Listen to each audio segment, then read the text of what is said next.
السلام عليكم ورحمة الله. الحمد لله نحمده ونستعينه ونؤمن به ونتوكل عليه ونعوذ بالله من شرور أنفسنا ومن سيئات أعمالنا.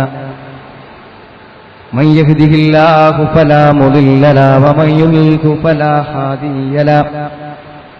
وأشهد أن لا إله إلا الله وأشهد أن محمدا عبده ورسوله أرسله بالهدى ودين الحق ليظهره على الدين كله وكفى بالله شهيدا. اللهم صل على محمد وعلى آل محمد كما صليت على إبراهيم وعلى آل إبراهيم وبارك على محمد وعلى آل محمد كما باركت على إبراهيم وعلى آل إبراهيم إنك حميد مجيد. أما بعد فإن خير الكلام كلام الله وخير الحديث كتاب الله وخير الهدي هدي محمد صلى الله عليه وسلم وشر الأمور محدثاتها وكل محدثة بدعة وكل بدعة ضلالة. أعوذ بالله من الشيطان الرجيم.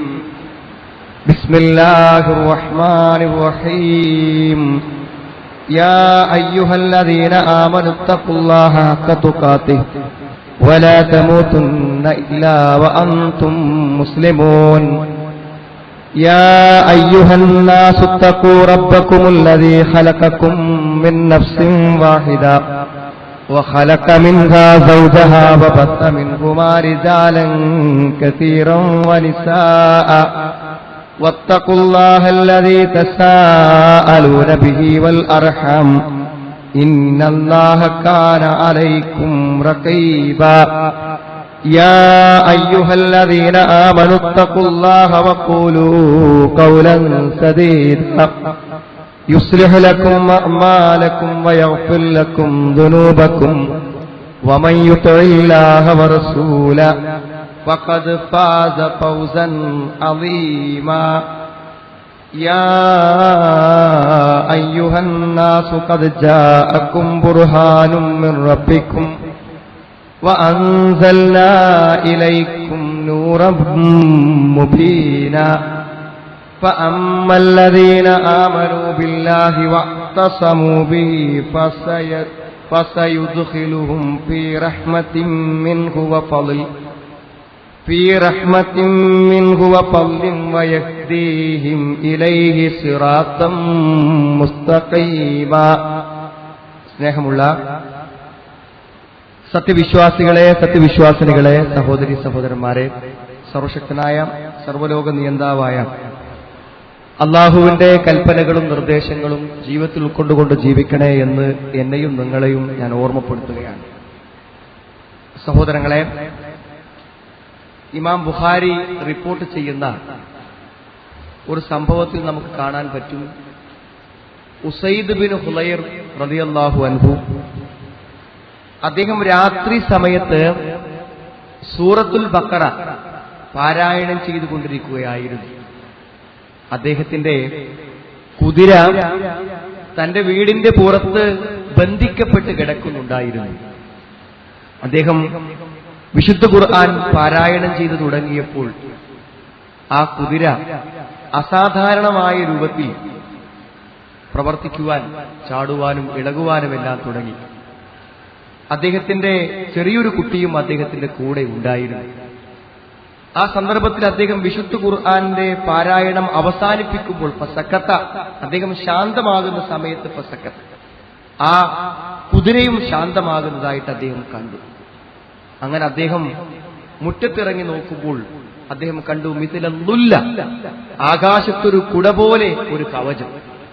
ആ കവചത്തിൽ അംസാലുൽ മസാബിഹ്, വിളക്കുകളെ പോലെ കത്തുന്ന ഒരു പ്രകാശവും ആ കുടകൾക്കുള്ളിൽ അദ്ദേഹം കണ്ടു.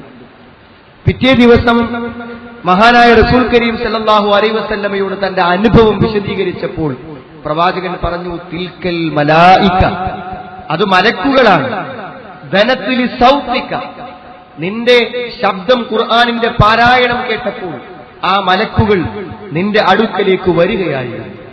വരവു കറക്ത, നീ ആ പാരായണം തുടരുകയായിരുന്നുവെങ്കിൽ നേരം പ്രഭാതമാകുമ്പോൾ നിന്നോടൊപ്പം ആ കാഴ്ച കാണാൻ മറ്റുള്ളവർക്കും സാധിക്കുമായിരുന്നു എന്നാണ്. സഹോദരങ്ങളെ, വിശുദ്ധ ഖുർആനിന്റെ പാരായണവും ആ വിശുദ്ധ ഖുർആന്റെ മഹത്വവും മനസ്സിലാക്കാൻ ഈ സംഭവം നമുക്ക് ഉപകരിക്കും. നമ്മളെല്ലാവരും ഈ നോമ്പിന്റെ പകലുകളിൽ നിരന്തരമായി വിശുദ്ധ ഖുർആൻ പാരായണം ചെയ്തുകൊണ്ടിരിക്കുകയാണ്. നമ്മളെല്ലാവരും വിശുദ്ധ ഖുർആനും നോമ്പുമായിട്ടുള്ള ബന്ധം നമുക്കെല്ലാവർക്കും അറിയാം. ഈ നോമ്പ് മുഴുവനായി ഖുർആനികമാണ്. ശഹ്റു റമളാനല്ലദീ ഉൻസില ഫീഹിൽ ഖുർആൻ ഹുദൻ ലിന്നാസി വബയ്യിനാത്തിൻ മിനൽ ഹുദാ വൽ ഫുർഖാൻ. ശഹ്റു റമളാനല്ലദീ ഉൻസില ഫീഹിൽ ഖുർആൻ. ശഹ്റു റമളാൻ, റമളാൻ മാസം എന്ന് പറഞ്ഞിട്ട് ആദ്യം അല്ലാഹു പറഞ്ഞത് അത് ഖുർആൻ ഇറങ്ങിയ മാസം എന്നാണ്. അതുകൊണ്ട് വിശുദ്ധ ഖുർആൻ അവതരിച്ച മാസത്തിൽ ഫമൻ ശഹിദ മിൻകുമുശ് ശഹ്റ ഫല്യസുംഹു, അവൻ നോമ്പ് നോറ്റുകൊള്ളട്ടെ എന്നാണ് വിശുദ്ധ ഖുർആൻ പറയുന്നത്. അപ്പോൾ ഖുർആനിന്റെ മാസം എന്ന് വിളിക്കപ്പെട്ട ഈ മാസത്തിന്റെ പ്രത്യേകത ഖുർആനികൾ തന്നെയാണ്. അതുകൊണ്ട് ഈ നോമ്പിന്റെ പകലുകളിലും രാത്രികളിലും നമ്മൾ ആവർത്തിച്ച് ചെയ്യുന്ന പ്രവൃത്തി എന്താണെന്ന് ചോദിച്ചാൽ അത് ഖുർആനിന്റെ പാരായണമാണ്. എല്ലാ സമയത്തും നിരന്തരമാണ്. നമ്മൾ എവിടെ നോക്കിയാലും, വീടിലാണെങ്കിലും പള്ളിയിലാണെങ്കിലും ആളുകൾ മുസ്ഹഫുമായി ഖുർആനുമായി ഇരുന്ന് പാരായണം നിർവഹിക്കുകയാണ്. രാത്രി നമസ്കാരത്തിൽ എന്താ നടക്കുന്നത്? ഇമാം വളരെ മനോഹരമായി ഖുർആൻ പാരായണം ചെയ്യുന്നു. ദീർഘമായി ആ ഖുർആൻ ശ്രവിച്ചുകൊണ്ടും കേട്ടുകൊണ്ടും ശ്രദ്ധിച്ചുകൊണ്ടും അവിടെ നിൽക്കുകയാണ് യഥാർത്ഥത്തിൽ നമ്മളെല്ലാവരും ചെയ്തുകൊണ്ടിരിക്കുന്നത്.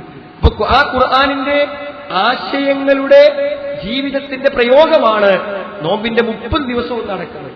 നമ്മളെല്ലാവരും സൂക്ഷിക്കുകയാണ്. എന്താണ് സൂക്ഷിക്കുന്നത്? ഖുർആൻ പാടില്ലെന്ന് പറഞ്ഞത് ചെയ്യാതിരിക്കാൻ, ഖുർആൻ എന്തൊക്കെ കൽപ്പിച്ചിട്ടുണ്ടോ അതൊക്കെ ജീവിതത്തിൽ പ്രയോഗവൽക്കരിക്കാനാണ് നിരന്തരമായി ഞാനും നിങ്ങളും ശ്രമിച്ചുകൊണ്ടിരിക്കുന്നത്. ഇപ്പോൾ ഖുർആനിന്റെ പ്രായോഗിക പരിശീലനം അത് റമളാനിലുണ്ട്. ഖുർആനിന്റെ പാരായണമുണ്ട്. ലോകത്തെ പ്രഗത്ഭരായ എല്ലാ ഹാഫിളീങ്ങളും ഖുർആൻ മനഃപ്പാഠമാക്കിയവരെല്ലാം നിരന്തരമായി അത് രാത്രികളിൽ പാരായണം ചെയ്യാൻ വേണ്ടി ആവർത്തിച്ച് ഓതിക്കൊണ്ടിരിക്കുകയാണ്. ഖുർആനികമയമാണ് ഈ റമളാനിന്റെ രാപ്പകലുകളെല്ലാം തന്നെ. പക്ഷേ വിശുദ്ധ ഖുർആനിന്റെ ആസ്വാദനവും അനുഭവവും സഹോദരങ്ങളൊന്നും മടുക്കാത്തതാണ്. എത്ര തന്നെ ഖുർആൻ പഠിച്ചാലും അതിന്റെ ക്ലാസുകൾ ഇരുന്നാലും അതിന്റെ ആശയങ്ങൾ ശ്രവിച്ചാലും ഒരു സദ്യ കഴിഞ്ഞ് ആഹ്ലാദകരമായി അത് അനുഭവിച്ചു കഴിഞ്ഞാൽ അടുത്ത സമയമാകുമ്പോഴേക്കും അടുത്ത ഭക്ഷണത്തിന് മനസ്സിൽ കൊതി വരുന്ന പോലെ ഖുർആനിന്റെ ആശയങ്ങൾക്ക് വേണ്ടി വിശ്വാസിന്റെ മനസ്സ് ദാഹിച്ചുകൊണ്ടിരിക്കും. അല്ലാഹുവിന്റെ റസൂൽ പറഞ്ഞു, ഇന്ന ഹാദൽ ഖുർആൻ മഅ്ദുബത്തുല്ല, ഈ ഖുർആൻ അല്ലാഹുവിന്റെ വിരുന്നാണ്, സദ്യയാണ്. വൈവിധ്യമാർന്ന വിഭവങ്ങളെ കൊണ്ട്, ആസ്വാദകരമായ അനുഭവങ്ങളെ കൊണ്ട് നിറക്കപ്പെട്ടിരിക്കുകയാണ് ഖുർആൻ. ഫഅഖ്ബിലു മഅ്ദുബതഹു മസ്തതഅ്തും, നിങ്ങൾക്ക് എത്ര പറ്റും ആ ഖുർആനിനെ അനുഭവിക്കാനും ആസ്വദിക്കാനും നിങ്ങൾക്ക് എത്ര പറ്റും അത്ര നിങ്ങൾ അതിനു വേണ്ടി ശ്രമിക്കുക. ഇന്ന ഹാദൽ ഖുർആൻ ഹബ്ബുലും മിനല്ലാഹ്, ഉറപ്പിച്ചോളൂ, അല്ലാഹുവിന്റെ അടുക്കലേക്ക് എത്താൻ അല്ലാഹുവിങ്കിൽ നിന്നും വന്നൊരു പാശമാണിത്. ഈ ഖുർആനുമായി മുന്നോട്ട് പോയാൽ അല്ലാഹുവിലേക്ക് എത്തും. വന്നൂറുൽ മുബീൻ, വ്യക്തമായ വെളിച്ചം. ജീവിതത്തിന്റെ സകല മേഖലകളിലും എല്ലാ സംശയങ്ങളെയും ദൂരീകരിച്ച് ആശങ്കകളില്ലാത്ത നിർഭയത്വത്തിന്റെ ഒരു ജീവിതത്തിലൂടെ മുന്നോട്ട് പോകാൻ ഒരു വെളിച്ചമായി ആ ഖുർആൻ നമ്മളോടൊപ്പം ഉണ്ടാകും. പ്രയോജനപ്പെടുന്ന ശമനൌഷധമാണ് ഈ ഖുർആനിന്റെ പാരായണവും ആശയങ്ങളും. എല്ലാ ആശങ്കകളെയും രോഗങ്ങളെയും ശാരീരിക രോഗങ്ങളെപ്പോലും അകറ്റുന്നതാണ് അതിന്റെ ദിവ്യവചനങ്ങൾ. ആ ഖുർആനിനെ ആര് മുറുകെ പിടിച്ചുവോ അവന് സുരക്ഷ നൽകും. ജീവിതത്തിൽ അവന് എല്ലാ അർത്ഥത്തിലുമുള്ള സുരക്ഷ അത് നൽകിക്കൊണ്ടിരിക്കും. അതിനെ പിൻപറ്റിയവൻ വിജയിക്കും. ഖുർആനുമായി ഒരു ബന്ധമുണ്ട് എന്ന് നമുക്ക് ആർക്കെങ്കിലും ഉറപ്പിച്ചു പറയാൻ പറ്റുമെങ്കിൽ സുഹൃത്തുക്കളെ, വിജയമുറപ്പ്. തെറ്റിപ്പോകുമ്പോഴേക്കും അത് തെറ്റിപ്പോകുന്നു എന്ന് നമുക്ക് മനസ്സിലാകും. ഏതെങ്കിലും വക്രമായ നിലക്ക് പോവുകയാണെങ്കിൽ ആ ഖുർആൻ ശരിയായ വഴിയിലേക്ക് നമ്മളെ തിരിച്ചു കൊണ്ടുവരും. അതിന്റെ അത്ഭുതങ്ങൾ ഒരിക്കലും അവസാനിക്കയില്ല. ഖുർആന്റെ ആഴങ്ങളിലേക്ക് ആര് കടന്നു ചെന്നാലും അവൻ അതിനോട് മതിപ്പും അത്ഭുതവും വർദ്ധിച്ചുകൊണ്ടേയിരിക്കും. വലാ യഖ്ലുഖു മിൻ കസറത്തി തർദാദ്, എത്ര ആവർത്തിച്ചുപയോഗിച്ചാലും അതിന് യാതൊരു തകരാറും സംഭവിക്കുകയില്ല. അതുകൊണ്ട് സഹോദരങ്ങൾ, ഒരു റമദാൻ മാത്രമല്ല, വിശുദ്ധ ഖുർആൻ മയമായ ഒരു ജീവിതത്തിലാണ് നമ്മൾ ഈ പകലിൽ പരിശ്രമിക്കുന്നത്. ഖുർആൻ ഓതാൻ അറിയാത്തവരുണ്ട്, അവർ ഓത്ത് പഠിക്കുന്നതിനെ കുറിച്ച് തീരുമാനിക്കേണ്ട സമയം. ഖുർആൻ മനഃപ്പാടമില്ലാത്തവരുണ്ട്, രാത്രി കുറച്ച് സമയം ദീർഘമായി ഒന്ന് രാത്രി നമസ്കരിക്കാൻ സ്വന്തമായി മനഃപ്പാടമില്ലല്ലോ എന്ന് വേദനിക്കുന്നവരുണ്ട്. ഏതു പ്രായമാകട്ടെ, വിശുദ്ധ ഖുർആൻ പെട്ടെന്നിണങ്ങും. അത് ഒട്ടകത്തെ പോലെയാണ്. ചെറിയൊരു ശ്രമം നടത്തിയാൽ പറ്റും. പെൻഷനായി കഴിഞ്ഞതിന് ശേഷം വെറുതെ പള്ളിയിലിരിക്കുമ്പോൾ 4-5 ആളുകൾ തീരുമാനിച്ചു കുറച്ചുകൂടി ഇഫ്ലാക്കാൻ. സുഹൃത്തുക്കളെ, എത്രയാണ് അവർ മനഃപ്പാടമാക്കിയത്? ഏത് പ്രായത്തിലും പറ്റും. മനോഹരമായി ഓതണമെന്ന് വിചാരിച്ചത് നടക്കും. നമ്മളൊക്കെ വിചാരിച്ചാൽ ആ ഖുർആന്റെ ആശയങ്ങൾ പഠിക്കുന്നതിലേക്ക് വ്യവസ്ഥാപിതമായ ഒരു ക്രമീകരണം. നമുക്ക് തിരക്കുണ്ട്, നമ്മൾ വലിയ ഉദ്യോഗസ്ഥരാണ്, വലിയ തിരക്കുള്ളവരാണ്, ഒക്കെ ആവട്ടെ, ഖുർആൻ അല്പാൽപമായി പഠിക്കുവാൻ ഈ റമദാൻ മുതൽ എനിക്ക് എങ്ങനെ പറ്റും എന്നതിനെ കുറിച്ച് നല്ലതായ ഒരു ആലോചന, ഇതിനെല്ലാമുള്ള ഒരു നല്ല സമയം. ആ ഖുർആനിന്റെ നിഴലിൽ, ആ ഖുർആനിന്റെ തണലിൽ, ആ ഖുർആനിന്റെ ആസ്വാദനത്തിൽ മരണത്തിന്റെ അവസാന നിമിഷം വരെയുള്ള ഒരു ജീവിതത്തെക്കുറിച്ചാണ് നമ്മൾ ഓരോരുത്തരും ആലോചിക്കേണ്ടത്. മാത്രമല്ല, നമ്മൾ ചിന്തിക്കേണ്ട ഏറ്റവും പ്രധാനപ്പെട്ട വിശുദ്ധ ഖുർആനിനെ മുന്നിൽ വെച്ചുകൊണ്ട് സുഹൃത്തുക്കൾ ആലോചിക്കുമ്പോൾ ധാരാളം കാര്യങ്ങൾ നമുക്കുണ്ട്. ഒരു വിശ്വാസിക്ക് എന്തൊക്കെ ആവശ്യമുണ്ടോ അതൊക്കെ വിശുദ്ധ ഖുർആനും അതിന്റെ വിശദീകരണമായ പ്രവാചക വചനങ്ങളുടെയും അവർക്ക് ലഭിക്കും. ഒരു വിശ്വാസിക്ക് എന്താണ് ആവശ്യം? നാളെ പരലോകത്ത് ചെന്നാൽ ഞാൻ ഈ ചെയ്ത ആരാധനകളും പുണ്യകർമ്മങ്ങളും ഒന്നും ശരിക്കും ഇങ്ങനെ ആയിരുന്നില്ല എന്ന് പറയരുത്. ഇതൊക്കെ തെളിവുള്ളതാവണം. എന്റെ നിസ്കാരം അള്ള പഠിപ്പിച്ചതാകണം, എന്റെ നോമ്പ് അള്ള പഠിപ്പിച്ചതാണ്, എന്റെ വീട്ടിൽ നടക്കുന്ന ആചാരാനുഷ്ഠാനങ്ങൾ നിയമത്തിന്റെയും തെളിവിന്റെയും പിൻബലമുള്ളതാവണം. അതെങ്ങനെ സഹോദരങ്ങളെ പിൻബലമുള്ളതാവുക? അള്ളാഹുവിന്റെ അടുക്കുന്നതിന്റെ പ്രമാണമാണ് ഖുർആൻ. ആ ഖുർആനിലുണ്ടോ, ഹദീസിലുണ്ടോ, അതുപ്രകാരം ജീവിച്ച സച്ചരിതരായ പൂർവികരിലുണ്ടോ നമ്മൾ പരിശോധിക്കണം. യാ അയ്യുഹന്നാസു ഖദ് ജാഅകും ബുർഹാനുൻ മിൻ റബ്ബിക്കും, ഏ ജനങ്ങളെ, നിങ്ങൾക്ക് വന്നു ന്യായപ്രമാണം. നിങ്ങൾക്ക് എന്തിനാണ് തെളിവ് ആവശ്യം? ആ തെളിവുമായി ഖുർആൻ വന്നിരിക്കുന്നു. വഅൻസൽനാ ഇലൈക്കും നൂറൻ മുബീന, വ്യക്തമായ വെളിച്ചം നിങ്ങൾക്കിതാ ഇറക്കി തന്നിരിക്കുന്നത്. വ്യക്തമായ വെളിച്ചം, ജീവിതത്തിൽ നമുക്ക് ആവശ്യമായ അന്വേഷിക്കുന്ന ആ വെളിച്ചം ഖുർആനിലുണ്ട്. അള്ള പറയാണ്, ഫഅമ്മല്ലദീന ആമനൂ ബില്ലാഹി വഅ്തസമൂ ബിഹി, വിശ്വസിക്കുകയും ആ ഖുർആനെ ആരെങ്കിലും മുറുകെ പിടിക്കുകയും ചെയ്താൽ ഫസയുദ്ഖിലുഹും ഫീ റഹ്മത്തിൻ മിൻഹു, അല്ലാഹുവിന്റെ അടുക്കൽ കാരുണ്യത്തിൽ അവൻ പ്രവേശിക്കും. വഫളിൻ, അവൻ ഔദാര്യം അല്ലാഹു നൽകും. വയഹ്ദീഹിം ഇലൈഹി സിറാത്തൻ മുസ്തഖീമ, അല്ലാഹുവിന്റെ ശരിയായ നേർമാർഗത്തിലേക്ക് അവൻ നയിക്കുകയും ചെയ്യും. സുഹൃത്തുക്കളെ, അങ്ങനെ ഒരു ശ്രമം നടത്താഞ്ഞിട്ട് വിശുദ്ധ ഖുർആനിനെ സത്യസന്ധമായും വളച്ചുകെട്ടില്ലാതെ ഓരോ ആശയക്കാരും ഓരോ താല്പര്യക്കാരും തങ്ങൾക്ക് അനുകൂലമായ നിരക്ക് ഖുർആനിന്റെ അർത്ഥങ്ങളും വ്യാഖ്യാനങ്ങളും നൽകുന്നതിലുപരി നിഷ്പക്ഷമായി അള്ളാഹുവിന്റെ റസൂൽ കൊടുത്ത വ്യാഖ്യാന വിശദീകരണ പ്രകാരം ഒരു തുറന്ന ബുദ്ധിയോടെയും ആത്മാർത്ഥതയും ഖുർആനൊക്കെ ഇറങ്ങിയാൽ ഒരു വഴിയെ എല്ലാവർക്കും ഉണ്ടാവും, ഒരു മാർഗ്ഗം എല്ലാവർക്കും ഉണ്ടാവും. ആ മാർഗത്തെക്കുറിച്ച് ചിന്തിക്കുകയും ആ വിശ്വാസിക്ക് വേണ്ട മുഴുവൻ പ്രയോജനങ്ങളെയും ആ ഖുർആനെന്ന് ആർജിക്കുകയും ചെയ്യാനുള്ള പരിശ്രമമാണ് യഥാർത്ഥത്തിൽ നമ്മുടെ ഭാഗത്ത് നിന്നുണ്ടാകേണ്ടത്. സുഹൃത്തുക്കളെ, വിശുദ്ധ ഖുർആനിൽ ഊന്നിക്കൊണ്ടല്ലാതെ ഒരു മാറ്റം ഒരു വ്യക്തിക്കും ഉണ്ടാവില്ല, ഒരു കൂട്ടായ്മക്കും ഉണ്ടാവില്ല. ഖുർആൻ ആത്മാർത്ഥമായി ജനങ്ങൾക്ക് പഠിപ്പിച്ചു കൊടുക്കാൻ ആര് ശ്രമിക്കുന്നു, അത് പഠിക്കാൻ ആര് ശ്രമിക്കുന്നുവോ അവരിൽ മാത്രമേ ഖുർആൻ ഉദ്ദേശിക്കുന്ന അള്ളാഹു ഉദ്ദേശിക്കുന്ന ഒരു മാറ്റം ഉണ്ടാവുള്ളൂ. അല്ലദീന ആതൈനാഹുമുൽ കിതാബ യത്ലൂനഹു ഹഖ്ക തിലാവതി, വേദഗ്രന്ഥം നൽകപ്പെട്ട ആളുകൾ എന്താ അവരെന്താ ചെയ്യണത്? യത്ലൂനഹു ഹഖ്ക തിലാവതി, അത് ഓതേണ്ട മുറപ്രകാരം ഓതുക, അത് പഠിക്കേണ്ട പോലെ പഠിക്കുക. എന്താ പഠിക്കേണ്ട പോലെ പഠിക്കാൻ സുഹൃത്തുക്കളെ? തൗഹീദിനൊരു പ്രാധാന്യമുണ്ട്, ഒരു മുൻഗണന ഉണ്ട്. ഖുർആനിലെ ആദ്യമായി ഇറങ്ങിയ മക്കിയായ സൂറത്ത് പരിശോധിച്ചാൽ ആദ്യത്തെ 13 കൊല്ലം വിശ്വാസ കാര്യങ്ങളാ പഠിപ്പിച്ചു കൊടുത്തു. അത് ഖുർആന്റെ ഒരു ക്രമമാണ്. ആ വിശ്വാസം ഉൾക്കൊണ്ടിട്ടാണ് ബാക്കി കാര്യങ്ങൾ ഉൾക്കൊള്ളേണ്ടത്. ഇസ്ലാമിന്റെ കർമ്മപാഠങ്ങളും കാര്യങ്ങളൊക്കെ ഏത്ത് നിസ്കാരം സക്കാത്ത് അടക്കമുള്ള കാര്യങ്ങളൊക്കെ ഹിജ്റ 2ാമത്തെ കൊല്ലാണ് നിർബന്ധമാക്കുന്നത്. അപ്പൊ ശരിക്കുള്ള ഒരു വിശ്വാസം ഖുർആനെന്ന് ആർജിക്കാതെ ഖുർആന്റെ ആളാണ്ടെന്ന കാര്യം സുഹൃത്തുക്കളെ, കയ്യിൽ ഏലത്തിന് കുറുക്കും, അള്ളല്ലാത്തിനെ വിളിച്ച് പ്രാർത്ഥിക്കും, എല്ലാ മക്ബറകളും ജാറങ്ങളിലും മുഴുവനും നോമ്പിന് പ്രത്യേക പുണ്യം വിചാരിച്ച് പോവുകയും പിന്നെ മഹാന്മാരായ ബദരീകളുടെ പേരിൽ ആണ്ടും നേർച്ചയും വലിയും അള്ളാന്റെ പേര് ചെയ്യേണ്ട എല്ലാ ആരാധനയുടെ പേര് ചെയ്യുന്നതിൽ പിന്നെ ബാക്കി എന്താ കാര്യം? പിന്നെ ഖുർആൻ ഓതിട്ട് എന്താ കാര്യം? നിസ്കരിച്ചിട്ട് എന്താ കാര്യം? സുഹൃത്തുക്കളെ, നോമ്പ് നോറ്റ് വീട്ടാളതൊക്കെ വളരെ കൃത്യതയോടെ നോറ്റ് വീട്ടാൻ കഷ്ടപ്പെട്ടിട്ട് എന്താ കാര്യം? ഖുർആൻ പഠിപ്പിക്കുന്ന ഒരാശയക്രമുണ്ട്, ഹഖ്ഖത്തിലാവട്ടെ, അത് അതിന്റെ ശരിയായ രൂപത്തിൽ അത് നിർവഹിക്കണം. ഉലൈക യുമിനൂന ബിഹി, അവരാണ് അതിൽ വിശ്വസിക്കുന്ന ആളുകൾ. വമൻ യക്ഫുർ ബിഹി ഉലൈക ഹുമുൽ ഖാസിറൂൻ, അതിൽ ആരവിശ്വസിച്ചുവോ അവരാകുന്നു നഷ്ടക്കാർ എന്ന് ഖുർആൻ പറയുന്നു. അതുകൊണ്ട് വിശുദ്ധ ഖുർആൻ ശരിയായ രൂപത്തിൽ പഠിക്കുകയും അത് പഠിക്കേണ്ട രൂപത്തിൽ പഠിക്കുകയും ചെയ്യാൻ നമ്മൾ ശ്രമിക്കണം. ആത്മാർത്ഥമായി ഒന്ന് നോക്കൂ നമ്മുടെ ജീവിതത്തിലേക്ക് സുഹൃത്തുക്കളെ. നമ്മൾ ഖുർആന്റെ ആളുകളാണെന്ന് നമ്മളൊക്കെ അവകാശപ്പെടുന്നില്ല. പക്ഷെ വളരെ കൃത്യമായി ഖുർആൻ പാടില്ലെന്ന് വളരെ ശക്തമായി താക്കീത് ചെയ്ത കാര്യം കൊണ്ടു നടക്കാൻ എങ്ങനെയാണ് ഒരു വിശ്വാസിക്ക് ധൈര്യം കിട്ടുക? ഈ സ്വർഗവും നരകവും പരലോകമൊക്കെ വിശദീകരിക്കുന്ന ഈ മഹൽ ഗ്രന്ഥത്തിൽ അള്ളാന്റെ പച്ചയായ വാക്കിനെ ലംഘിച്ചിട്ട് എങ്ങനെ നമ്മൾ രക്ഷപ്പെടുമെന്നാണ് വിചാരിക്കുന്നത്? അള്ളാഹുവിന്റെ ഈ താക്കീതുകളും നെയിം ബോർഡുകളും മുഴുവനും നിരാകരിച്ചിട്ടാണ് നമ്മൾ മുന്നോട്ടേക്ക് സഞ്ചരിച്ചുകൊണ്ടിരിക്കുന്നത്. നോക്കൂ നിങ്ങൾ, അള്ളാഹു വിശുദ്ധ ഖുർആനിൽ എത്ര വ്യക്തമായിട്ടാണ് നമുക്ക് ചില കാര്യങ്ങളെ കുറിച്ച് പറഞ്ഞു തന്നിട്ടുള്ളത്. വലാത്തൂക്കുലു അംവാലക്കും ബൈനക്കും ബിൽ ബാത്തിൽ, നിങ്ങളെ ഒപ്പം ഒന്നിച്ച് നടന്നിട്ട് നിങ്ങളുടെ കൂടെയുള്ള ഒരുത്തന്റെ സ്വത്ത് അന്യായമായി നിങ്ങൾ പൂജിക്കരുത്. സുഹൃത്തുക്കളെ, മറ്റൊരുത്തൻ അർഹതപ്പെട്ടൊരു 10 രൂപ എന്റെ അടുത്ത് വരാൻ പറ്റൂല എന്ന് ഖുർആന പറയുന്നത്. എന്താ കാര്യം? അത് പാലിക്കാനും സൂക്ഷിക്കാനും ആർക്ക് പറ്റുന്നുണ്ട്? വലാ തനാബസു ബിൽ അൽഖാബ്, നിങ്ങൾ വിളിപ്പേരുകൾ വിളിക്കരുത്. ആളുകളെ മറ്റുള്ളവർക്ക് വിഷമുണ്ടാകുന്ന പേരിട്ടിട്ട് അവരെ വിളിക്കും. പേരിട്ട് കൊടുക്കുന്ന ആൾക്കാരുണ്ട്, അത് നിരന്തരം വിളിച്ചുകൊണ്ടിരിക്കുകയാണ്. ഇതൊക്കെ ഖുർആന്റെ പച്ചയായ വിരോധങ്ങളാണ്. യാ അയ്യുഹല്ലദീന ആമനൂ ലാ യസ്ഖറു ഖൗമുൻ മിൻ ഖൗമ, ഒരു ജനത മറ്റൊരു ജനതയെ പരിഹസിക്കാൻ പാടില്ല. വേറെല്ലോരെ പരിഹസിക്കുന്ന കമന്റ് പറയാം, ചിരിക്കുക.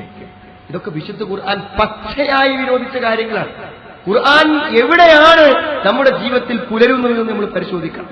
വലായ തബ്ബഅലുകും ബഅല അയുഹിബ്ബു അഹദുകും അയ്യകുല ലഹ്മ അഖീഹി മൈതാ, നിങ്ങൾ അന്യോന്യം ഗീബത്ത് പറയും. ഒരുത്തൻ നിങ്ങളുടെ മുന്നിലില്ലെങ്കിൽ അവനെക്കുറിച്ച് അവൻ ഇഷ്ടമില്ലാത്ത വാക്ക് പറയരുത്. ഇതൊക്കെ വ്യക്തമായ ഖുർആന്റെ ആയത്തിലാണ് സഹോദരങ്ങളെ. വഅഹല്ലല്ലാഹുൽ ബൈഅ വഹറമ റിബാ, കച്ചവടം ചെയ്യാൻ അല്ലാഹു വിളിച്ചു, പലിശ അല്ലാഹു വിരോധിച്ചു. പലിശ തൊടാൻ പാടില്ല, ഖുർആന്റെ നിയമമാണ്. ഖുർആനിന്റെ മാസത്തിലും സുഹൃത്തുക്കളെ കിട്ടുന്ന ശമ്പളത്തിൽ നിന്ന് പലിശ അടക്കാൻ കാത്തിരിക്കുകയാണ്. ഖുർആനിന്റെ മാസത്തിലും പലിശ പിരിക്കാൻ ആളുകൾ കാത്തിരിക്കുകയാണ്. പലിശയുമായി ബന്ധപ്പെട്ട ഒരു ബിസിനസിന്റെ പ്ലാനാണ് മനസ്സിൽ. വിശുദ്ധ ഖുർആനുമായിട്ട് എന്ത് ബന്ധം സുഹൃത്തുക്കളെ? ഹുദൽ ലിന്നാസ്, ജനങ്ങൾക്കുള്ള മാർഗദർശനം. ഖുർആൻ എന്ന് പറഞ്ഞാൽ മാർഗദർശന ഗ്രന്ഥമാണ്. അതിന്റെ നിയമനിർദ്ദേശങ്ങളെ പാലിക്കുന്നില്ലെങ്കിൽ ആ വിശുദ്ധ ഖുർആനുമായിട്ട് എന്ത് ബന്ധമുണ്ടെന്ന് നമുക്ക് എങ്ങനെ പറയാൻ പറ്റില്ല സഹോദരൻ. ആ വിശുദ്ധ ഖുർആനെ ശരിയായി ഉൾക്കൊള്ളാനും ശരിയായി മനസ്സിലാക്കാനും ശ്രമിക്കണം. എങ്കിൽ മാത്രമേ നമ്മൾ വിജയത്തിലെത്തുള്ളൂ. ഖുർആനിനുള്ള ശരിക്കുള്ള വ്യാഖ്യാനം ലോകത്ത് റസൂലുള്ളാഹി സ്വല്ലല്ലാഹു അലൈഹി വസല്ലം മുൻകഴിഞ്ഞ ആളുകളൊക്കെ ശരിക്കും നൽകി. അത് പഠിച്ചാൽ മതി. നമ്മൾ പുതിയ വ്യാഖ്യാനത്തിനും പുതിയ ഗവേഷണത്തിനും പോകേണ്ട ആവശ്യം സൂചിക്കും. അവരെന്നെ നന്നായി കാര്യങ്ങളൊക്കെ നമുക്ക് വളരെ കൃത്യമായി പറഞ്ഞു തന്നിട്ടുണ്ട്. വിശുദ്ധ ഖുർആൻ പറഞ്ഞു തന്ന യാഥാർത്ഥ്യങ്ങൾക്കപ്പുറത്തേക്കും വ്യാഖ്യാനങ്ങൾക്കപ്പുറത്തേക്കും പോയാൽ അള്ളാഹു ഉദ്ദേശിക്കാത്ത കാര്യങ്ങൾ അള്ളാഹുവിന്റെ പേരിൽ പറയലാവും. മൻ ഫസറൽ ഖുർആന ബി റഈഹി, സ്വന്തം അഭിപ്രായപ്രകാരം ഖുർആൻ വ്യാഖ്യാനിച്ചാൽ നരകത്തിൽ അവന്റെ സീറ്റ് തയ്യാറാവത്തില്ല. ഖുർആന്റെ നല്ല വ്യാഖ്യാന ഗ്രന്ഥങ്ങളുണ്ട്, അത് നോക്കി നമുക്ക് മനസ്സിലാക്കാൻ പറ്റും. ഇന്നല്ലദീന യഫ്തറൂന അലല്ലാഹിൽ കദിബ് ലാ യുഫ്ലിഹൂൻ, അള്ളാന്റെ മേലിൽ കളവ് കെട്ടി പറയുന്ന ആളുകൾ അവർ വിജയിക്കൂല. മതാഉൻ ഖലീൽ, ദുനിയാവിൽ ചെറിയ വിഭവങ്ങൾ അവർക്ക് കിട്ടും. വലഹും അദാബുൻ അലീം, വേദനിക്കുന്ന ശിക്ഷയാണ് പരലോകത്ത്. അതുകൊണ്ട് സുഹൃത്തുക്കളെ, നമ്മുടെ ജീവിതത്തിന്റെ പ്രായോഗികതയിലേക്ക് വിശുദ്ധ ഖുർആനെ കൊണ്ടുവരുവാനുള്ള ഒരു എളിയ ശ്രമം നമ്മൾ എല്ലാവരും നടത്തേണ്ടതുണ്ട്. ഒന്നുമില്ല, നമ്മൾ നേരത്തെ പറഞ്ഞപ്പോൾ തന്നെ നമ്മളത് ഓതാൻ പഠിക്കണം. വിശുദ്ധ ഖുർആന്റെ സമ്പൂർണ്ണ സാക്ഷരത. ഖുർആൻ ഓതാൻ അറിയാത്ത ആൾക്കാരാണ്. അതായത് നമ്മുടെ കുടുംബത്തിൽ നമ്മൾ ഓർക്കണം. എല്ലാവരോടും വാപ്പനോടും എടുക്കും ചോദിക്ക സുഹൃത്തുക്കൾ, ആർക്കെ ഖുർആൻ ഓതാൻ അറിയാത്ത? അറിയണ ഒരാളുണ്ടോ വീട്ടിൽ? ബാക്കിയുള്ളവരെ പഠിപ്പിച്ചിരിക്കണം. സങ്കടകരമാണ് സുഹൃത്തുക്കൾ. വിശുദ്ധ ഖുർആൻ പാരായണം ചെയ്യാൻ അറിയാത്തവരുണ്ടാവുക എന്ന് പറഞ്ഞാൽ അത് ഇനി നമുക്കുണ്ടാവും. നമ്മുടെ വീടുകളിൽ, നമ്മുടെ കുടുംബങ്ങളിലും, അത് നമ്മൾ വേറെ നമ്മൾ അനൗൺസ് ചെയ്യാം. നമ്മുടെ കുടുംബത്തിൽ ആരാണ് ഖുർആൻ അറിയാത്തത് അവർക്ക് പഠിക്കാൻ 6-7 ദിവസങ്ങൾ മെനക്കെട്ടാൽ ഖുർആൻ സുന്ദരമായി ഓതാൻ അറിയും. ഒരഹർഫിന്റെ പ്രതിഫലം എത്രയാണ്? എത്രയാ സഹോദരങ്ങളെ നഷ്ടപ്പെട്ടു പോകുന്നു? ഒരഹർഫിന് 10, 70, 700 പ്രതിഫലം. അലിഫ് ലാം മീം എന്ന് പറഞ്ഞാൽ അർത്ഥം പോലും നമുക്കറിയില്ല. അലിഫ് ലാമി എന്ന് പറഞ്ഞാൽ എത്ര പ്രതിഫലമാണ്? അലിഫ് ഹർഫുൻ ലാമുൻ ഹർഫുൻ മീമുൻ ഹർഫുൻ. ആ കൂലി മുഴുവൻ പോവല്ലേ പഠിക്കാൻ. അതേപോലെ തന്നെ സഹോദരങ്ങളെ, അത് ഹിഫ്ളാക്കണം. മനപ്പാടത്തിന് ഭയങ്കര പ്രാധാന്യമാണ്. നമ്മുടെ കുട്ടികളെ കൊണ്ടൊക്കെ നമ്മളത് ഹിഫ്ളാക്കിച്ചാൽ എന്തൊരു സന്തോഷം. നമ്മുടെ മക്കളിൽ ഒരാളെങ്കിലും ഹാഫിളായിട്ടുണ്ടാകും. നമുക്ക് പറ്റും ഈ റമദാനിൽ ഒരു സൂറത്ത് ഞാൻ ഹിഫ്ളാക്കി എന്ന് നമുക്ക് സ്വയം സമാധാനിക്കാൻ പറ്റുന്ന ഒരു അവസ്ഥ നമുക്ക് ഉണ്ടാക്കി തീർക്കാൻ പറ്റും. ചെറിയ കുട്ടികളെയൊക്കെ പ്രത്യേകമായിട്ട് ഖുർആൻ പഠിപ്പിക്കാൻ നബി പ്രോത്സാഹിപ്പിച്ചിരുന്നു എന്ന് അബ്ദുല്ലാഹി ഇബ്നു അബ്ബാസ് റളിയല്ലാഹു അൻഹു. ഞാൻ ചെറിയ കുട്ടിയാകുമ്പോൾ തന്നെ വിശുദ്ധ ഖുർആൻ പഠിക്കുവാനും അത് മനസ്സിലാക്കുവാനും ഹിഫ്ളാക്കുവാനും ഒക്കെ തന്നെ പ്രോത്സാഹിപ്പിച്ചായിട്ട് അദ്ദേഹം തന്നെ പറയുന്നു. റമദാനിൽ അതിനൊക്കെ ഒരു പ്രത്യേക പ്രാധാന്യം. കാരണം ജിബ്രീൽ അലൈഹിസ്സലാം വരികയും നബിന്റെ അടുക്കൽ വന്ന് യുറദു അലൈഹി നബി അൽ ഖുർആൻ, നബി ജിബ്രീലിന്റെ മേലെന്തെയും ഖുർആൻ ഓതിക്കൊടുക്കും, അതിൽ തെറ്റുണ്ടോ നോക്കും. അങ്ങനെ തന്റെ ഹിഫ്ള് പരിശോധിച്ചിരുന്നു. വളരെ പ്രധാനപ്പെട്ട കാര്യം അത് നോക്കിയിരുന്നു. ഇപ്പൊ റമദാനിൽ പ്രത്യേകമായും നബി ക്ലാസ്മ പാരായണം ചെയ്യാൻ പറഞ്ഞതാണ്. ഖുർആൻ ഇറങ്ങിയ മാസമാണ്. അതൊക്കെ നമ്മൾ ഉൾക്കൊണ്ടുകൊണ്ട് നമ്മളത് ജീവിക്കാൻ ശ്രമിക്കണം. സഹോദരങ്ങൾ, നഷ്ടപ്പെട്ടു പോയാൽ വലിയ നഷ്ടം. കാരണം സ്വർഗത്തിലേക്കുള്ള വഴിയാണ് ഖുർആൻ, നരകത്തിലുള്ള മോചനത്തിന്റെ മാർഗം. ഖുർആനിന് ഒരു വേണ്ടത്ര ഒരു ആദരവും മഹത്വവും നമ്മുടെ ജീവിതത്തിൽ നമ്മൾ കൽപ്പിച്ചിട്ടില്ല എന്നുണ്ടെങ്കിൽ അത് വളരെ നാളെ വലിയ നഷ്ടത്തിൽ കലാശം. അപ്പൊ നമുക്ക് എല്ലാവർക്കും ഖുർആൻ പഠിക്കാവുന്ന, ലളിതമായി പഠിക്കാവുന്ന രൂപത്തിൽ ഖുർആന്റെ ലേണിംഗ് ക്ലാസ്സുകളുണ്ട്. അതേപോലെ തന്നെ അഖീദയുമായി ബന്ധപ്പെട്ട ക്ലാസ്സുകളുണ്ട്. നമുക്ക് ഖുർആന്റെ പരിഭാഷകൾ നമ്മുടെ മുറ്റത്ത് തന്നെ അതാ വിശാലമായിട്ട് ബുക്ക് സ്റ്റാളും സീഡികളും നമ്മൾ പഠിക്കണം, വായിക്കണം. നമ്മുടെ നെറ്റുകളും ഒക്കെ ഉപയോഗിച്ച് നമുക്ക് പഠിക്കാനും വായിക്കാനും. ഒരു പരിഭാഷ കിട്ടണമെന്നുണ്ടെങ്കിൽ 2 സെക്കൻഡ് ആവശ്യം നമ്മുടെ മൊബൈൽ ഒന്ന് ഡൗൺലോഡ് ചെയ്യും. അത് വായിച്ചു തീർക്കാൻ ഒരു 2 ആഴ്ച പോലും ആവശ്യം. ഒരു വട്ടം ഖുർആന്റെ അർത്ഥം വായിച്ചില്ലല്ലോ എന്ന ഖേദത്തോടുകൂടി കണ്ണടക്കേണ്ട ഒരു ദുരവസ്ഥ നമുക്കുണ്ടാവാതിരിക്കാൻ നമ്മൾ ശ്രമിക്കണം.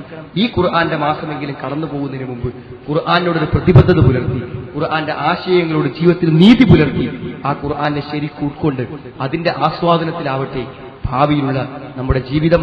അതാവണം നമ്മുടെ മാർഗ്ഗരേഖ. അങ്ങനെ ഖുർആൻ കൊണ്ട് സന്മാർഗം സ്വീകരിക്കുന്ന യഥാർത്ഥ സത്യവിശ്വാസികൾ അല്ലാഹു നമ്മെ എല്ലാവരെയും ഉൾപ്പെടുത്തുന്നു. അൽഹംദുലില്ലാഹ് ഹംദൻ കസീറൻ ത്വയ്യിബൻ മുബാറകൻ ഫീ. اللهم صل على محمد وعلى ال محمد كما صليت على ابراهيم وعلى ال ابراهيم وبارك على محمد وعلى ال محمد كما باركت على ابراهيم وعلى ال ابراهيم انك حميد مجيد. ഒരിക്കൽ കൂടെ അല്ലാഹുവിനെ സൂചി ജീവിക്കണമെന്ന് എന്നെയും നിങ്ങളെയും ഞാൻ ഓർമ്മപ്പെടുത്തുകയാണ്. സഹോദരങ്ങളെ, നമസ്കാരത്തിന് എന്ത് പ്രാധാന്യമുണ്ടോ അതേ പ്രാധാന്യം സക്കാത്തിനുണ്ട്. 82 സ്ഥലത്ത് ഖുർആൻ സക്കാത്തിനെയും നമസ്കാരത്തെയും പരസ്പരം ചേർത്ത് പറഞ്ഞു. അതുകൊണ്ടാണ് നബി സ്വല്ലല്ലാഹു അലൈഹി വസല്ലമയുടെ പ്രഥമ ശിഷ്യൻ എന്ന് നമുക്ക് പറയാവുന്ന അബൂബക്കർ സിദ്ദീഖ് റളിയല്ലാഹു അൻഹു ഖലീഫയായപ്പോൾ അദ്ദേഹം പറഞ്ഞത്, ലഉഖാതിലന്ന, ഞാൻ യുദ്ധം ചെയ്യും, മൻ ഫറഖ ബൈന സ്വലാത്തി വസ്സകാത്ത്, സക്കാത്തിന്റെയും നമസ്കാരത്തിന്റെയും ഇടയിൽ വേർതിരിവ് കൽപ്പിക്കുന്നവനോട് ഞാൻ സമരം ചെയ്യുന്നു, യുദ്ധം ചെയ്യും. എത്ര ഗൗരവമുണ്ട് സഹോദരങ്ങളെ. ആ സ്വതക്കത്ത് ബുർഹാനാണ്. സ്വതക്ക് കൊടുക്കുക എന്നുള്ളത് ഈമാനുണ്ട് എന്നതിന് തെളിവാണ്. ബാക്കിയുള്ളതൊക്കെ ഒരു നടപടിക്രമത്തിലേക്ക് ഇങ്ങനെ ചെയ്ത് പോര്. സക്കാത്തും സദക്കയും ഒരാൾ കൊടുക്കുന്നുണ്ടെങ്കിൽ അയാളെ മനസ്സിൽ ഈമാനുണ്ട്, സ്വർഗത്തെക്കുറിച്ചുള്ള ആഗ്രഹവും നരകത്തെക്കുറിച്ചുള്ള ഭയവും ഒക്കെ അവന്റെ ഹൃദയത്തിലുണ്ടെങ്കിൽ തെളിവാണ്. മാത്രമല്ല, പണ്ഡിതന്മാർ പറഞ്ഞത് സക്കാത്ത് അതെന്ത് എന്നിലേക്ക് അതിന്റെ അസ്തിത്വത്തെ ആരെങ്കിലും നിരാകരിച്ചാൽ അവനെ കാഫിറായി കണക്കാക്കപ്പെടുന്നതാണ്. എത്ര ഗൗരവപരമാണ് സുഹൃത്തുക്കൾ. മാത്രമല്ല, അതൊരു സാമ്പത്തിക ഇടപാടാവുന്നതുകൊണ്ട് മറ്റ് ആരാധനകൾ പോലെയല്ല, ആ ഹക്ക് വീട്ടേണ്ട ഹക്കാണ്. അത് വീട്ടിയില്ലെങ്കിൽ പരലോകത്തും കാപ്പത്തിലൊക്കെ അതൊരു കടമായി, ഒരു ബാധ്യതയായി, ഏറ്റവും ആളുകൾക്ക് കൊടുക്കാനുള്ള ഹക്കിലേറെ വലിയ ഹക്കാണ് യഥാർത്ഥത്തിൽ സക്കാത്ത് എന്ന് പറയുന്നത്. മാത്രമല്ല സഹോദരങ്ങളെ, അത് ആശ്രയിച്ച് ജീവിക്കേണ്ടി വരുന്ന കുറെ ആളുകൾ നമ്മുടെ ചുറ്റുപാടിലുണ്ട്. അവർക്കാണെങ്കിലും അനിവാര്യമായ കാര്യങ്ങൾക്കാണ് അത് ആവശ്യം. ഫക്കീറിനാണത് ആവശ്യം. അവരുടെ ഭക്ഷണം നടന്നു പോകാൻ അവർക്ക് നമ്മുടെ സക്കാത്ത് കിട്ടണം. അവർക്ക് മരുന്ന് വാങ്ങാൻ നമ്മുടെ സക്കാത്ത് കിട്ടണം. അവിടെ കുട്ടികൾക്ക് ഈ പെരുന്നാളിൽ പുത്തനുടുപ്പെടുക്കാൻ നമ്മുടെ സക്കാത്തിന്റെ പണം കിട്ടണം. അതൊന്നും നമ്മുടെ വീട്ടിൽ വെച്ച് ഇരിക്കരുത്. നമ്മുടെ ഉള്ള സമ്പത്ത് പോലും ഹറാമിൽ പെട്ടുപോകും. അതിന് പ്രായം മറ്റൊന്നുമില്ല. ഇപ്പൊ നമ്മളെ സംബന്ധിച്ചിടത്തോളം സക്കാത്തിന്റെ ഇനങ്ങളിൽ ഒന്ന് പ്രധാനമായി മനസ്സിലാക്കേണ്ട ഒരു കാര്യം ഒന്ന് കൃഷിയാണ്. കൃഷി എന്ന് പറഞ്ഞാൽ റബ്ബർ, അതേപോലെ തന്നെ നമ്മുടെ തെങ്ങ് പോലുള്ള നമ്മുടെ മരങ്ങളിൽ നിന്ന് ചെടി നമുക്ക് കിട്ടുന്ന മിനൽ അർദ്, ഭൂമിയിൽ നിന്ന് ഉത്പാദിക്കപ്പെടുന്ന കാര്യം ലളിതമാണ്. അതിനൊന്നും വലിയ നിയമങ്ങളൊന്നുമില്ല. സാധാരണഗതിയിൽ സക്കാത്ത്, കാർഷിക സക്കാത്ത് എന്ന് പറയുമ്പോൾ അത് ഒറ്റ വിളവെടുപ്പിൽ ഏകദേശം ഇന്നത്തെ കണക്ക് പറയുകയാണെങ്കിൽ ഒരു 24,000 രൂപന്റെ ഇത് വരികയാണെങ്കിലാണ് സക്കാത്തിന്റെ കണക്ക് നിസാബ് 24,000 അതാ കണക്കാക്കപ്പെടുന്നത് ഏകദേശം. ഒരു വിളവിൽ. അതുപോലെ സാധാരണ നമ്മുടെ നാട്ടിലൊക്കെ വെച്ചാൽ ഈ തെങ്ങിൻ്റെതൊക്കെ ആകുമ്പോൾ പലപ്പോഴും വിളവിലാണെങ്കിൽ ഒരു കൊല്ലൊക്കെ കണക്കാക്കി കൊടുക്കലുണ്ട്. അതിനൊന്നും വിരോധമില്ല. സാധാരണ ഒരു കൃഷി ഒരു പ്രാവശ്യം വിളവെടുക്കുമ്പോൾ ഏകദേശം 24,000 വരികയാണെങ്കിൽ 6 കിൻഡലാണ്, 600 കിലോഗ്രാമാണ് അത് നിശ്ചയിക്കാം. അതായത് 5 വസ്തു, ഒരു വസ്തു തന്നെ 60 സാഗ് എന്ന് പറഞ്ഞാൽ 2 കിലോ. അങ്ങനെ പണ്ഡിതന്മാർ കണക്കാക്കിയതാണ് 6 കിൻഡൽ. 6 കിൻഡൽ അരിക്ക് വരുന്ന വില, അതാണ് വില. നമ്മുടെ പ്രധാന പ്രശ്നം അരിയാവുന്നു. അരിക്ക് വരുന്ന വില ഏകദേശം 24,000 രൂപ. അതാണ് കാശ്. ഇപ്പൊ 24,000 രൂപ ആർക്കെങ്കിലും ഒരു വിളവെടുപ്പിൽ കിട്ടുന്നുണ്ടെങ്കിൽ അവൻ സക്കാത്ത് എത്ര കൊടുക്കണം? 2.5% സക്കാത്തായിക്കൊണ്ട് കൊടുക്കാൻ ബാധ്യതപ്പെട്ടിട്ടുള്ളത്. അതേപോലെ തന്നെ പിന്നെയുള്ള ഒരു സംഗതി എന്താ വെച്ചാൽ നമ്മളെ സംബന്ധിച്ചിടത്തോളം നാണയമാണ്. നാണയം എന്ന് പറഞ്ഞാൽ അതൊരു ഹെഡാണ്. ആ നാണയത്തിന്റെ സക്കാത്ത് അതിൽ സ്വർണം ആഭരണങ്ങൾ മാത്രം വ്യത്യസ്തമായി കണക്കാക്കപ്പെടുന്നു. 1.5 പവൻ അതിന്റെ മുകളിലുള്ളതിനാണ് ആഭരണമാണെങ്കിൽ സക്കാത്ത് കൊടുക്കണം. സാധാരണ വെള്ളിയും സ്വർണവും അടിസ്ഥാനമായി കണക്കാക്കാൻ പറ്റും. പക്ഷെ നമ്മളൊക്കെ സാധാരണ സൂക്ഷ്മതയ്ക്ക് വേണ്ടിയും അത് കിട്ടുന്ന ആളുകൾക്ക് ഉപകാരപ്പെടുന്ന നിലയ്ക്ക് വെള്ളിയാണ് മാനദണ്ഡമായി കൊടുക്കുന്നത്. വെള്ളിയെക്കുറിച്ച് പറഞ്ഞത് 590 ഗ്രാം വെള്ളി ഇവിടെ വില ആണ് നിസാബായി അതിന്റെ മാനദണ്ഡമായി നിശ്ചയിച്ചിരിക്കുക. 590 ഗ്രാം വെള്ളിക്ക് ഏകദേശം 20,000 രൂപ. സൂക്ഷ്മമായി കൂട്ടിയാൽ ഒരു 22,000 രൂപ. അപ്പോൾ 22,000 രൂപ ഒരു വർഷത്തിൽ നാണയം എന്ന നിലക്ക് മിച്ചം വെക്കാൻ കഴിയുന്ന വ്യക്തി സക്കാത്ത് കൊടുക്കൽ നിർബന്ധമാണ്. ഒരു വർഷം നാണയത്തിന് ഒരു വർഷത്തിനാണ്, ഒരു കൊല്ലം തികയാണ്. അപ്പൊ ശമ്പളം വാങ്ങുന്ന ഒരാൾക്ക് അയാളുടെ ഒരു മാസത്തെ ചെലവ് കഴിച്ചിട്ട് ബാക്കി വരുന്ന സംഖ്യ ഒരു വർഷം സ്വരൂപിച്ചാൽ 22,000 രൂപ വരുമെങ്കിൽ 22,000 രൂപ വരുമെങ്കിൽ അത് ഒരു 2,000 രൂപ നമ്മളെല്ലാം കഴിഞ്ഞിട്ട് ഒരു കുറിക്ക് മാറ്റിവെക്കാൻ കഴിയുന്ന ഒരാളായിരിക്കും 2,000 റുപ്യ തന്നെ ശമ്പളം ചെലവ് കഴിച്ചാൽ എടുത്തു വെക്കാൻ പറ്റും. പകുതി വേണമെങ്കിൽ ചെലവായിട്ട് കൂട്ടിക്കൊള്ളി, എന്നാലും ബാക്കി പകുതി ഒരു മെച്ചമായി കൂട്ടുകയാണെങ്കിൽ അത് ഒരു 22,000 രൂപ വരുമെങ്കിൽ അയാൾ കൊടുക്കണം. അപ്പൊ 22,000 രൂപ വരുമ്പോൾ 2.5% കൊടുത്താൽ മതി. 2.5%, 1,000 രൂപക്ക് 25 രൂപ കൊടുത്താൽ മതി. 10,000 രൂപക്ക് 250 രൂപ കൊടുത്താൽ മതി. 1,00,000 രൂപ ഉണ്ടെങ്കിൽ എത്ര? 2,500 രൂപയെ വരുന്നുള്ളൂ. കച്ചവടമാണെങ്കിലും അങ്ങനെ. കച്ചവടക്കാരൻ കണക്ക് കൂട്ടുമ്പോൾ എന്തു വേണം? അയാൾക്ക് ഒരു വർഷത്തിന്റെ അവസാനത്തിൽ ഒരു മാസം നിശ്ചയിക്കാം, അന്നൊന്ന് സ്റ്റോക്ക് എടുക്കും. കാരണം ആ സ്റ്റോക്കിൽ നിന്നാണ് അയാൾക്ക് ആദായം കിട്ടുന്നത്. വർധനവുണ്ടാകുന്നതിന് സക്കാത്ത് കൊടുക്കണം. അവിടെ ആ സ്റ്റോക്ക് കണക്കാക്കണം. ഒരു വർഷം കിട്ടിയിട്ടുള്ള വരവ് അയാൾ എന്ത് ചെയ്യണം? മൊത്തത്തിൽ അതിനോടൊപ്പം കൂട്ടണം. ഇനി കിട്ടുമെന്ന് ഉറപ്പുള്ളതും അയാൾ എന്ത് ചെയ്യണം? അതിൽ കൂട്ടണം. കിട്ടുമെന്ന് ഉറപ്പുള്ള വരാനുള്ള പുറത്ത് നിൽക്കുന്ന പൈസ ഉണ്ടാവും, അത് കിട്ടുമെന്ന് ഉറപ്പുള്ളതായി കൂട്ടണം. അദ്ദേഹത്തിന് വരവായി കിട്ടിയത് കൂട്ടണം, സ്റ്റോക്ക് കൂട്ടണം. അപ്പോ ഭയങ്കര സംഖ്യ ഉണ്ടാവുന്നൊക്കെ നമ്മൾ വിചാരിക്കാൻ ഒരു ദിവസം ഒന്ന് കൂട്ടി വെക്കുക, മൊത്തത്തിലൊരു സ്റ്റോക്ക് നമ്മൾ എടുത്തു വെക്കുക. അപ്പൊ സ്വാഭാവികമായും നമുക്ക് അറിയാൻ പറ്റും. അതുകൊണ്ടൊക്കെ പല ഗുണങ്ങളും ഭൗതികമായും മതപരമായും ഒക്കെ നമുക്കുണ്ട്. നമ്മളത് കണക്കാക്കണം. അത് എന്ത് ചെയ്യാം? ഏകദേശം 22,000 രൂപ ഒരു വർഷത്തിൽ തന്റെ കച്ചവടം കൊണ്ട് തനിക്ക് തന്റെ ചെലവ് കഴിച്ച് മിച്ചം വെക്കാൻ കഴിയുന്ന ഒരാളാണെങ്കിൽ അയാൾ കൊടുക്കണം. 2% അതിനും കൊടുക്കുന്നത്. ഹുദ്മിൻ അംബാലിയും സ്വതക്ക തുതഹിറുഹും തുസക്കീഹിം ബിഹ എന്ന് പറഞ്ഞ ആയത്ത്, അവിടെ നിന്നും സ്വതക്കയെ നീ സ്വീകരിക്കണം എന്ന് പറഞ്ഞ ആയത്ത് പ്രകാരം എന്താണ് കച്ചവടത്തിന്റെ സക്കാത്തും സ്ഥിരീകരിക്കപ്പെടുന്ന നാണയം എന്ന നിലയ്ക്ക് സക്കാത്തും സ്ഥിരീകരിക്കപ്പെടുന്നതാണ്. ഈ കാര്യങ്ങൾ നമ്മൾ ഗൗരവത്തോടെ പരിഗണിക്കണം. അതിന്റെ പ്രായോഗികമായ രൂപം മാത്രമാണ് പറഞ്ഞത്. കൂടുതൽ നമുക്ക് വായിക്കാനും പഠിക്കാനും മനസ്സിലാക്കാനും പറ്റും. നമ്മൾ എന്തായിരുന്നാലും സക്കാത്ത് വളരെ നിർബന്ധമാണ്. നിസ്കാരം ഞാനും നിങ്ങളും എങ്ങനെ പഠിച്ചോ അങ്ങനെ തന്നെ സക്കാത്തിന്റെ പഠിക്കണം. അതിന്റെ അഖിലുകാർ, ഇതിന്റെ വരവ്, അത് ആർക്കാണോ കൊടുക്കേണ്ടത് ആ 8 അഖിലുകാരെ ഖുർആൻ എണ്ണി പറഞ്ഞിട്ടുണ്ട്. നമുക്ക് എല്ലാവർക്കും അറിയാൻ പറ്റും. ഫക്കീർ, മിസ്കീന് തുടങ്ങി അള്ളാഹു 8 വിഭാഗക്കാരെ എണ്ണിയിട്ടുണ്ട്. അവർക്കാണ് അത് കൊടുക്കേണ്ടത്. അർഹതപ്പെട്ടവർക്ക് കൊടുത്താലേ വീടുള്ളൂ. സ്വാഭാവികമായും ആളുകൾ ചോദിക്കാനുള്ള സംശയമാണ്, സ്വന്തം കുടുംബത്തിൽപ്പെട്ടവർക്ക് സക്കാത്ത് കൊടുക്കാൻ പറ്റും? യാതൊരു വിരോധവുമില്ല. പണ്ഡിതന്മാരെ നിരുത്സാഹപ്പെടുത്തിയത് ഇത് മാത്രമേ ഉള്ളൂ. വാപ്പ മകന് കൊടുക്കുക, മകൻ വാപ്പക്ക് കൊടുക്കുക, അതൊക്കെ നേർക്ക് നേരെ സംരക്ഷണ ചുമതലയുള്ളവരാണ്. അവരൊരിക്കലും സക്കാത്ത് പരസ്പരം കൊടുക്കാൻ പറ്റില്ല. എന്ന് വെച്ചാൽ അവർക്ക് വേണ്ടിയാണ് ചെലവാക്കുന്നത്. അപ്പൊ സക്കാത്ത് കൊടുത്താൽ അവരെ കയ്യുന്നത് പോണില്ല, അവർക്ക് തന്നെയാണ് അത് കിട്ടുന്നത്. ഞാൻ ചെലവാക്കേണ്ട പൈസ ചെലവാക്കാൻ ബാധ്യതപ്പെട്ടവർക്ക് സക്കാത്ത് കൊടുക്കുമ്പോൾ എന്റെ പണം അതൊരിക്കലും പുറത്തു പോകുന്നില്ല. അതുകൊണ്ട് പ്രയോജനമില്ലാന്ന്. എന്നാൽ നമ്മുടെ കുടുംബത്തിൽപ്പെട്ട ആളുകൾ, നേർക്ക് നേരെ സംരക്ഷണ ചുമതലയില്ലാത്ത ആളുകൾക്ക് സക്കാത്ത് കൊടുക്കുകയാണെങ്കിൽ അവരേറ്റവും അർഹതപ്പെട്ട ആളുകളാണ് കൊടുക്കുന്നതിന് യാതൊരു വിരോധവുമില്ല. പൊതുവെ എന്താ വെച്ചാൽ അത് നേരിട്ട് കൊടുക്കുമ്പോൾ ഒരു വിധേയത്വം വരുന്നത് ഒഴിവാക്കാൻ വേണ്ടി പിന്നെ ഇസ്ലാമിക സർക്കാരുകളുടെ സ്ഥലത്ത് ഇസ്ലാമിക സർക്കാരുകളിലാണ് നേരിട്ട് സക്കാത്ത് കൊടുക്കേണ്ടത്. നമ്മളൊക്കെ പള്ളികളാണ് നമ്മുടെ എല്ലാ ഇസ്ലാമികമായ ഭരണകേന്ദ്രങ്ങളും, അവിടെയാണ് നമ്മുടെ എല്ലാ ഇസ്ലാമിക സൗകര്യങ്ങളും ഏർപ്പെടുത്തുന്നത്. അതുകൊണ്ട് സക്കാത്തിന്റെ സംവിധാനം നമ്മൾ ഏർപ്പെടുത്തിയത് മാത്രം. നമ്മൾ ആരുടെ അടുക്കലും പോയി നിങ്ങളുടെ സക്കാത്തിന്റെ പണമുണ്ടോ എന്ന് നമ്മുടെ പള്ളിയുടെ കീഴിൽ ആരോടും ചോദിക്കാറില്ല. പക്ഷെ പല ആളുകളും സക്കാത്ത് അതിന്റെ രൂപത്തിൽ വിതരണം ചെയ്യണമെന്ന ആഗ്രഹത്താൽ, അതിന്റെ അർഹതപ്പെട്ടവർക്ക് കിട്ടണമെന്ന ഉദ്ദേശത്താൽ ഇവിടെ ഏൽപ്പിക്കാറുണ്ട്. അതെല്ലാ വർഷവും നമ്മൾ കൃത്യമായി കൊടുക്കും. റമദാനിൽ അതിന്റെ കണക്ക് നോട്ടീസ് ബോർഡിൽ ഇടാറുണ്ട്. ധാരാളം ആളുകൾക്ക് വീടുകളുണ്ടായി കൊടുക്കാൻ ഈ വർഷവും നമ്മൾ ധാരാളം വീടുകൾക്ക് സഹായങ്ങൾ കൊടുത്തിട്ടുണ്ട്. അതേപോലെ തന്നെ ഭക്ഷണത്തിന് ഗതിയില്ലാത്ത ആളുകൾ, ഒറ്റപ്പെട്ടു പോയ വൃദ്ധന്മാര്, അങ്ങനത്തെ ആളുകൾക്കൊക്കെ മാസത്തിൽ സ്ഥിരമായ ഒരു സംഖ്യ 300, 400, 500 ഒക്കെ ആയിട്ട് കൊടുക്കാറുണ്ട്. അതേപോലെ തന്നെ പെട്ടെന്ന് വരുന്ന രോഗങ്ങൾ, അതിന് ചിലപ്പോൾ അടിയന്തരമായ സഹായങ്ങൾ ചെയ്യേണ്ടി വരാറുണ്ട്. അതേപോലെ തന്നെ പഠിക്കുന്ന കുട്ടികൾക്ക് പഠന സഹായങ്ങൾ എന്ന നിലയ്ക്ക് എല്ലാം നമ്മൾ ഇവിടെ നിന്ന് ചെയ്തുകൊണ്ടിരിക്കുന്നുണ്ട്. അതുകൊണ്ട് സക്കാത്ത് എന്നുള്ള നിലയ്ക്ക് ഏൽപ്പിക്കുന്ന ആളുകൾക്ക് ഏൽപ്പിക്കാം. അതൊരു നിർബന്ധ കാര്യമല്ല. നമുക്ക് കൊടുക്കാൻ പറ്റുമെങ്കിൽ നമുക്ക് കൊടുക്കാം. ഏൽപ്പിക്കുന്നവരുടെ കാര്യം ഇവിടുന്ന് വിതരണം ചെയ്യാനുള്ള സംവിധാനം ഇവിടെ പ്രവർത്തിക്കുന്നുണ്ട്. എല്ലാ കാര്യങ്ങളിലും ഇസ്ലാമിന്റെ നിയമങ്ങൾക്കനുസരിച്ചുകൊണ്ട് പ്രവർത്തിക്കുവാനും അതിന്റെ പ്രതിഫലങ്ങൾ പൂർണ്ണമായി ലഭിക്കുവാനും ശരിയായൊരു മുസ്ലിമായി ജീവിക്കുവാനും അല്ലാഹു നമുക്ക് എല്ലാവർക്കും തൗഫീഖ് പ്രദാനം ചെയ്യുമാറാവട്ടെ. അല്ലാഹു ഞങ്ങൾ വന്നുപോയ തെറ്റുകളെ ഞങ്ങൾക്ക് നീ പുറത്തു മാപ്പാക്കണമേ നാഥ.